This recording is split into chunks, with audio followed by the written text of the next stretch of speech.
Hello and welcome to New Wave Global. Assalamu alaikum. I'm Rabia Mehmood. Today we are back here in front of you again with the continuation of our coverage of the Gaza story. But today we're not just going to speak about the Gaza Strip or Palestine. We're going to go to the UK and speak about it from the perspective of British Pakistanis and Muslims who are in the UK. And to speak about this, we have a very special guest. We have with us today Shaista Aziz, who is a journalist, a human rights advocate, and a former member of the Labour Party. Shaista has worked for international NGOs and the mainstream press in the UK, and her commentary is very widely featured in radio, on television, and also in the news media, otherwise in newspapers and all. And Shaista has been commenting and writing about the problems faced by the British Pakistanis, South Asians, Muslims in the UK, Muslim women in the UK, and the West at large as we know it. And of course, she is the first member of the Labour Party to have left the party over the issue of Gaza. Shaista, thanks so much for joining us. We're so glad that you could take time out because you have a busy routine and it's also Ramadan. Assalamu alaikum, Rabia, and to all your viewers, and Ramazan Mubarak. I know we're coming towards the end of the blessed month, but I do want to convey my greetings to everyone who's tuning in. Thank you. We really appreciate it. So, Shaista, let's start with the big question as to why you first and then some of your colleagues who are of British Pakistan, who are British Pakistanis, British nationals of Pakistani origin, resigned from the Labour Party. And what was your role before, and what does it really mean for the representations of Pakistanis or South Asians in the British politics, basically, not just one party? Please. So, Rabia, I'm speaking to you from Oxford, the city where I was born and raised. I'm a proud British Pakistani and a Muslim and many other things as well. I was a Labour councillor here in Oxford for 7 years. I was very proud to have been voted by the residents of the city where I was born and raised, as I said. And I worked very hard for 7 years. I was a member of the cabinet. So I was a cabinet member for inclusive communities and then safer communities. So, you know, it was a real honor. Now, when Hamas launched their horrific attacks on Israeli citizens on October the 7th, I was actually at the Labour Party conference in Liverpool, the annual conference that takes place. And a few days later, the leader made a horrific, he was on national radio and he was asked a very straightforward question, which was, does Israel have the right to cut off gas, water and electricity to the Gaza Strip? And he started off his response by saying, yes, Israel does have that right. And then he continued with his response. I was absolutely horrified to hear this. I'm a former international aid worker of more than 15 years. I've worked extensively around the world. I've worked extensively across the Middle East in conflict-impacted countries. I've worked in the occupied West Bank and Gaza as well. And when I was in Gaza, the situation was absolutely dire. And that was before Israel imposed a 17-year siege on the Gaza Strip, making it a very challenging place to live, where there was a scarce resource of water and food and electricity. And this was before this carnage that has been unleashed on Gaza.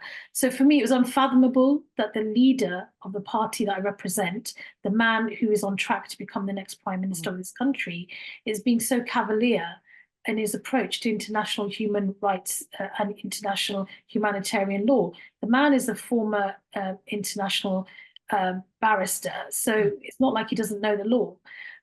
Furthermore, at the conference in Liverpool, I was really appalled to see the complete erasure of Palestinians and Palestine. Every room I went into, it was obviously very somber, people very devastated, including myself, what had taken place inside Israel. And yet there was no mention of the Palestinians. There was no mention of the wider context. So I felt very uncomfortable being at that conference.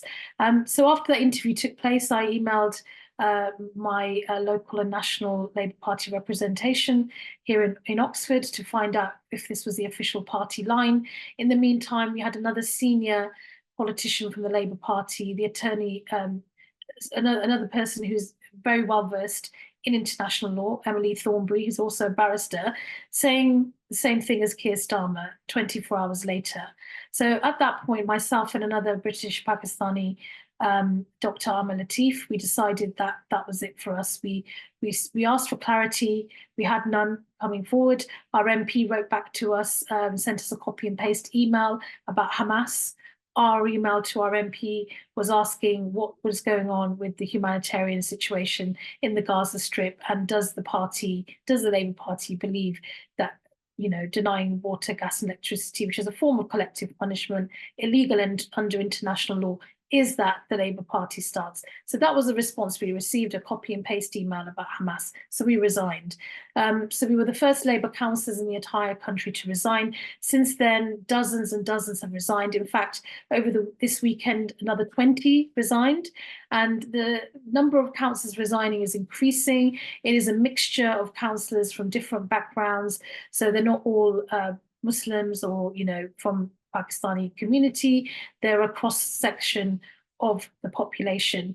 And I also think it is important for us to acknowledge that there's significant numbers of councillors who resigned over Gaza who happen to be a South Asian, British, and happen to be Muslim as well. And the reason why I think it's important we don't erase this is because of the heightened Islamophobia that is sweeping across the UK and Europe and the US as well. And so this makes us further targets for hatred and abuse. And so I think it's not acceptable to erase the fact that, you know, our resignations in many ways have impacted the British communities harder, and also they impact us as well in terms of our safety and well-being. You've touched upon, you know, the existing Islamophobia in society in the West, in the UK and Europe.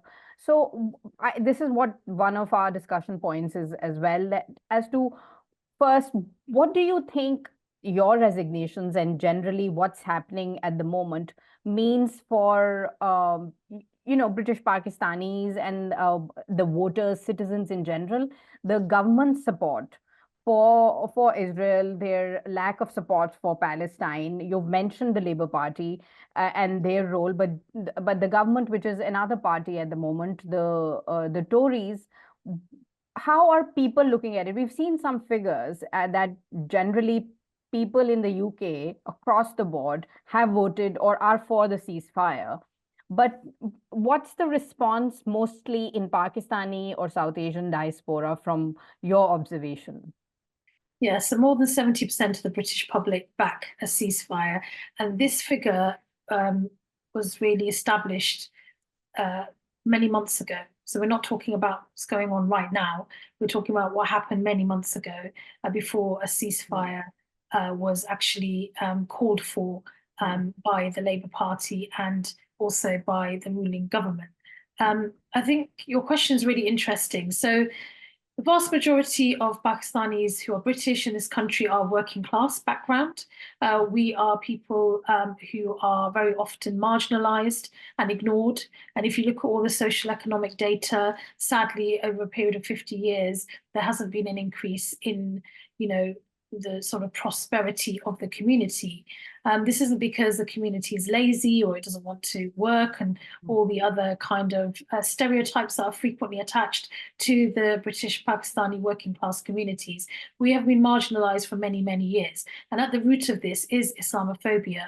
We are treated in very specific ways by the state and by the apparatus of the state, and that has not changed. And indeed, since 9/11 and the atrocities that were carried out there, and the global so-called war on terror, which has created absolute horror across large swathes of the Muslim parts of the world, this level of Islamophobia has increased. So on one hand, we are the victims overwhelmingly of these policies, these failed policies of war, and abuse, mass abuse of human rights. And then we also are victimized, those of us in particular who live in the West and who are proud to be part of the West as well, I should say. So it's been a really challenging time, Rabia, a really heartbreaking time. Lots of people have been very vocal. We've had thousands of people taken to the streets, and these are not just Muslim people, Pakistani heritage people. These are people from across different, spheres of British society. It's very diverse protests. These protests have been taking place from October last year up until now, and they will continue. But regarding the British Pakistani community, I think one of the main things that is really obvious now is that the contract between the Labour Party in particular and a lot of working class British Pakistanis is torn up, is in shreds. Traditionally, we are a community that has supported the Labour Party, and this is mostly because we are from working class backgrounds.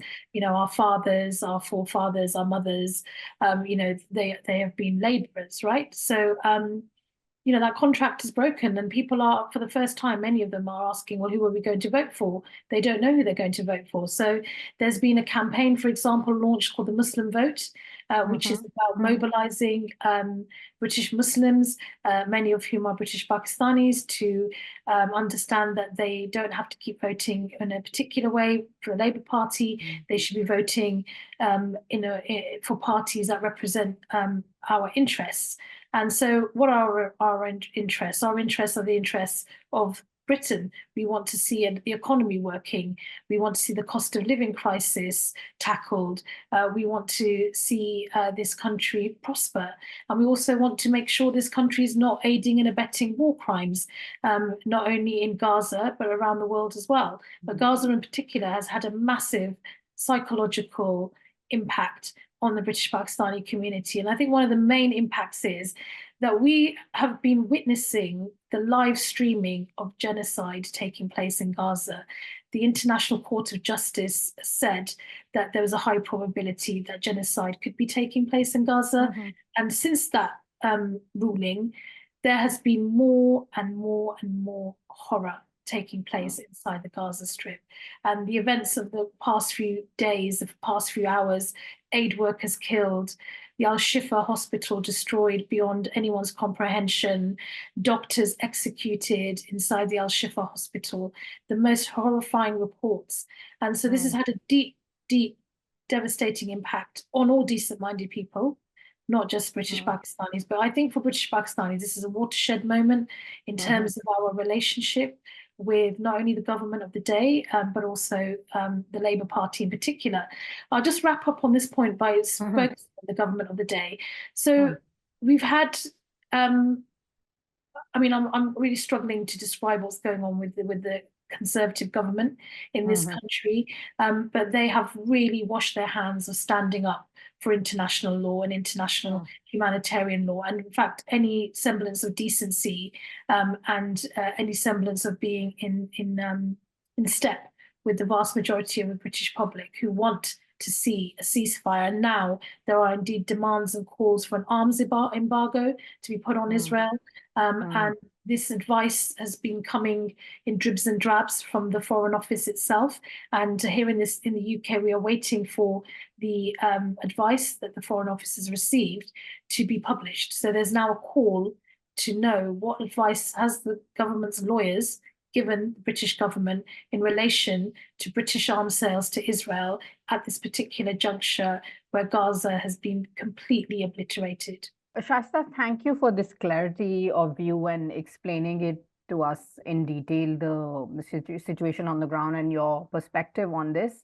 Speaking of the live streaming of the genocide, and I have seen some of your commentary featured across mainstream media and otherwise on social media platforms as well. So if you could just review the role that the British mainstream media and otherwise, not just mainstream but digital press as well, has played since October 7th specifically, not just on Palestine, but also knowing that there is a support for ceasefire, knowing that there is a big Muslim community in the UK, and still playing the role where, a suspicious role, for the lack of a better word. We do know what the Western press elsewhere has done, but what is your take on the British press? Well, you say October the 7th, and you're right to focus on that Hmm. the current horror that's being unleashed in Gaza. Obviously, we know that this conflict, they call it a conflict, it's not a conflict. The occupation of Palestine has been going on for more than 75 years. The mass denial of human rights to Palestinians has been going on for more than 75 years. Of course, this country has a hand to play in this. Its colonial legacy in Palestine is the reason why we are where we are. With the Balfour Declaration. So there is a complete lack of real in-depth understanding across the board in the British media. That's quite a big sweeping statement I've made, and I stand by that. There's a lack of context, a lack of awareness, and a lack of, framing the occupation in the way that I just have here, which is, Britain is completely complicit in the creation of the dispossession of Palestinians from their land, of the Nakba and everything else that has followed to current day, where there's a catastrophe unfolding in Gaza and also in the West Bank, which is not being reported on in a similar way. So I think that journalists have really done a disservice overwhelmingly to what's going on in Gaza. And at the same time, we must also remember, Rabia, journalists have been disproportionately targeted in the crisis in Gaza. They have been disproportionately killed and maimed. And overwhelmingly, these are Palestinian journalists, because international journalists have been denied access by the State of Israel to a report on what's going on in Gaza. When they are allowed in, it is with an Israeli military escort. This is where we're at. And there's been a lack of noise and condemnation coming from international journalists, including here in the UK, to their fellow journalists who are being killed and who's been arbitrarily arrested, and whose dignity has been destroyed by the Israeli military, along with their homes and their families and their livelihoods. And so I think all of this is really important for us to understand and emphasize. And then when it comes to the actual reporting, the reporting has been absolutely overwhelmingly awful. It's definitely changing. And I think it's changing because the carnage that has been unleashed, the onslaught on the Israeli military onslaught on Gaza, those pictures speak a million words. There is no way that anybody can say with any with any impartiality that that reaction from Israel to October the 7th is okay, that it is proportionate, because it's not. And this is not about October the 7th. October the 7th was horrific. Hamas have committed war crimes there, taking hostages into the Gaza Strip. And we also know this did not start on October the 7th. I do think that there has been a bit of a change in the tone of the media coverage. And the reason for that is because more than 30,000 Palestinians have been killed, and many of them are children. And these images that are coming out are absolutely horrific. And there's also been a big push towards these MPs, including government ministers, but also the opposition MPs, to demand that they speak out clearly and unequivocally to call for an end to this horror. And so all of these factors mean that there's been a slight change in the coverage. And I'll finish off on this point. There's been more than a 200% rise in Islamophobic hate crime in this country, the vast majority of which is directed to Muslim women who look like me, those of us who choose to wear the hijab or clothing that identifies us as being visibly Muslim. We are at the brunt. We are at the intersection of misogyny, racism, and Islamophobia. And many, many communities across the country, Muslim communities, are really feeling this. There's also been a massive rise in anti-Semitism as well. And these two often are two sides of the same coin, anti-Semitism and Islamophobia. And our communities are being used as a political football by many, particularly those in government, who are trying to score points, and our safety and well-being is at risk. Shaista, you have spoken about Muslim women and the hate directed towards them.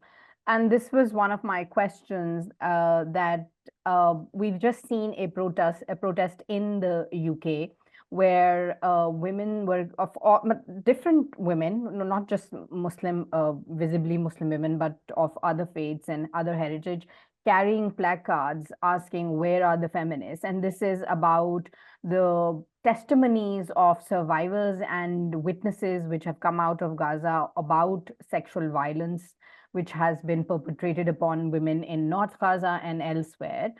So this is a tricky one. I understand that, but there has been criticism for that we've been seeing from Palestinians in the diaspora and generally otherwise as well, that quote unquote the Western feminists, or quote unquote the white feminists as we call them, they have not really come out the way they could or the way they have on other issues when it comes to the right of the Palestinian women, and which is connected to the rights of Muslim women in countries where Western governments are complicit in war or war crimes, right? Mm. So what do you have to say about that? How do you see this? Well, I think your summary is very accurate, and it is not, it is impossible to ignore the lack of solidarity coming from the so-called feminist movement towards Palestinian women, towards Muslim women. Obviously, Palestinians are not Muslims alone, they're Christians. There's a lot of plurality and diversity in Palestine, as there is across the Middle East and across, Pakistan and other parts of the world. But this silence is really damning, and it has been very, very clear that when it comes to standing up for our sisters, there are some women who call themselves sisters, who call themselves feminists, who are unwilling to stand up for Palestinian women, not only against allegations and reports of sexual violence and rape, but also, there's been a huge increase in miscarriages in the Gaza Strip. There's been a huge increase in women who are having to give birth without any medication, without any proper medical care. There are those girls and women who are having their periods without being offered any opportunity to have any dignity in relation to that. There's a generation now of women and girls who are orphans and who are left to raise the next generation of deeply traumatized children and people. The burden on these women and girls' shoulders is absolutely massive, and there is deafening silence coming from the so-called feminist movement. And I think what Gaza has done and what Gaza is doing is exposing everything for what it is. It's exposing the hypocrisy that is coming, particularly from the West, but indeed the Arab world is complicit in this hypocrisy as well, in terms of its leadership and the silence that they have so far delivered for a lot of the atrocities that are being carried out and committed right now against the Palestinian people. But yeah, I think this is another shameful and damning episode in global feminist history, and it will be remembered.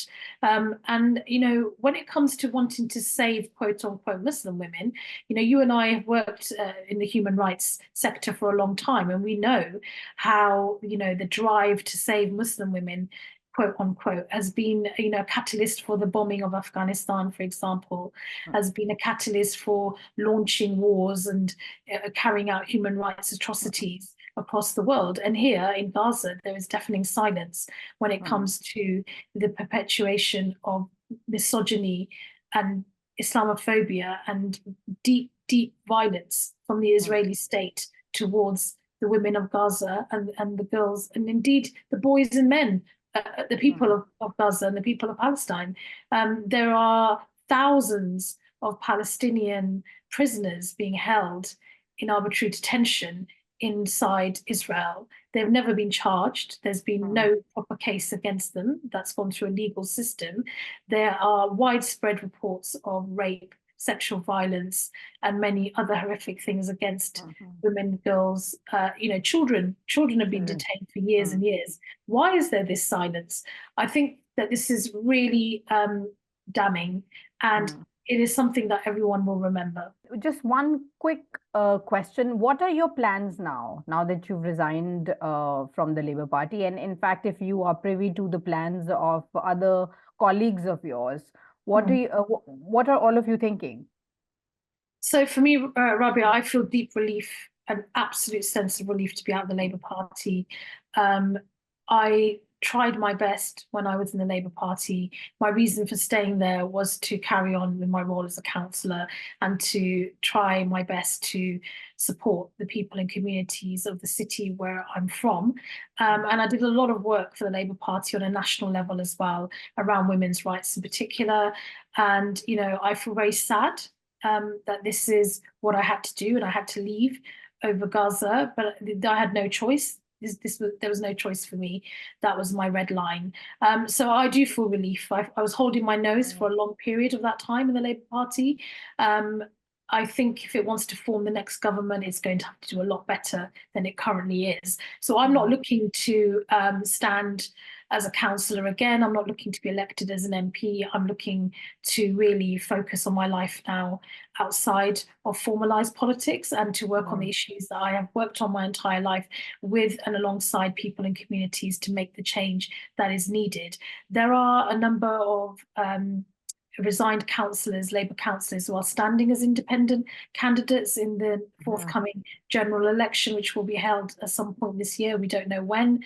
There are others who are standing as independent candidates for the local election. So there's a movement that is being built around independent candidates standing for the local and general election, including a brilliant young Palestinian woman by the name of Lian Mohammed, who is standing in the constituency where Wes Streeting, the shadow health minister, is the MP there. So she's looking to unseat him. And there are other high-profile MPs who are being challenged at the general election whenever it takes place. So there is a movement that is taking place. And I have to be honest with you and say that everyday regular people are more and more disillusioned with the political apparatus in this country. They don't see democracy working for them, and I don't see that improving anytime soon. At the same time, we don't have a choice at the moment. The only way to make change is through the ballot box. So I do think it's important for our communities to ensure that they vote. We've had data published by the Labour Party that shows that more than 20,000 people have left the party in the last few months since Gaza. And many people, as I said, across our communities in particular, their contract with the Labour Party, they had a contract, it no longer exists. We come from families where generations of our families have voted for the Labour Party, our grandfathers, our grandmothers, our aunties, our uncles. This is really changing. I think one of the biggest problems for the Labour Party is that their arrogance means that they are unwilling to understand the impact of this horror in Gaza on our communities here in the UK. And I think that even now they're unwilling to understand that. Shaista Aziz, thank you so much for your insights and explaining the situation in the UK to us. You have painted a grim picture indeed, but we are looking forward to seeing what you would be doing, and we'd be following this story more. Thanks again, and thank you to our viewers for watching New Wave.